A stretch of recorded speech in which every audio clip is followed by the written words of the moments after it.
Then once the drywall and tile is done, you can remove that plate.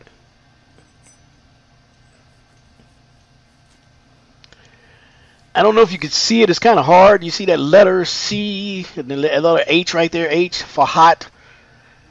And then the cold. Hot is always on the left. So when this turns around, the hot is going to be on the left. And cold is always on the right. Some tub and shower valves have an indication where the tub and shower end is. This one don't.